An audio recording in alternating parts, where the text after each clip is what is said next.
ফুটবলাররা যখন অস্বাস্থ্যকর পানীয় প্রমোট করেন, রোনালদো তখন সাধারণ পানীয় প্রমোট করছেন। ঠিক এই কারণেই তিনি আলাদা। ক্রিস্টিয়ানো রোনালদো একাই একটা পৃথিবীর সমান। 800 কোটি মানুষের পৃথিবীতে রোনালদোর ফলোয়ার্স 100 কোটি। গোটা ইউরোপ মহাদেশে এত জনসংখ্যা নেই। ফেসবুক থেকে ইনস্টাগ্রাম রোনালদোর রাজত্ব সবখানে। ইউটিউব চ্যানেল খুলে মাত্র 1.5 ঘন্টায় তিনি 1 মিলিয়ন সাবস্ক্রাইবার পেয়েছেন। এক সপ্তাহ না যেতেই পেয়ে যান 50 মিলিয়ন সাবস্ক্রাইবার। ইনস্টাগ্রামে তার ফলোয়ার 63 কোটি 90 লাখ, যা বিশ্বে মোট জনসংখ্যার প্রায় 8%। রোনালদো আলাদা একটা ব্র্যান্ড। রোনালদোর জনপ্রিয়তা দেখে খোদ মিস্টার বিস্ট বিস্মিত।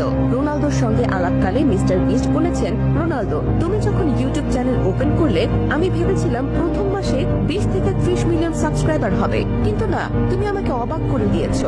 মিস্টার বিস্ট রোনালদোকে প্রশ্ন করেন, তুমি কি অবাক হওনি এত অল্প সময় এত সাবস্ক্রাইবার অতিক্রম করেছে? উত্তরে রোনালদো বলেন, ওটা ভালো ছিল, কিন্তু আমি অবাক হইনি। কেনই বা অবাক হবেন? রোনালদো নিজেও জানেন তার জনপ্রিয়তা আকাশ সমান।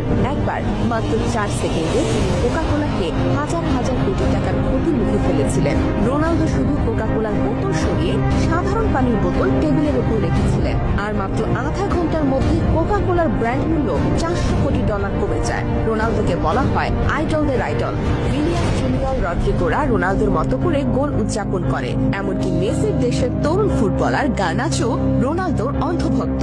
বিরাট কোহলি, এমবাপ্পেরাও রোনালদোকে আইডল মানে। রোনালদোর হিটার্সও অনেক। সমালোচকদের উদ্দেশ্যে রোনালদো বলেন, আপনার ভালোবাসা আমাকে শক্তিশালী করে, আপনার ঘৃণা আমাকে অপ্রতিরোধক করে। 2015 সাল নেপালে ঘটে যায় স্মরণকালে সবচেয়ে ভয়াবহ ভূমিকম্প।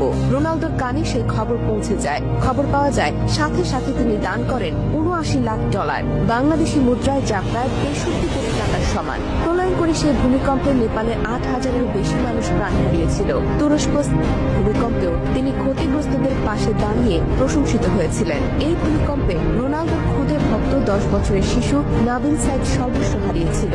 একমাত্র আশ্রয়স্থল বাবাকেও কেড়ে নিয়েছিল ভূমিকম্প। খুদে ভক্তের এমন দুর্দিনে পাশে দাঁড়াতে বলেন রোনালদো। নাবিল সাইদের সঙ্গে দেখা করে তার পড়াশোনার যাবতীয় দায়িত্ব নেন পর্তুগিজ মহাতারকা।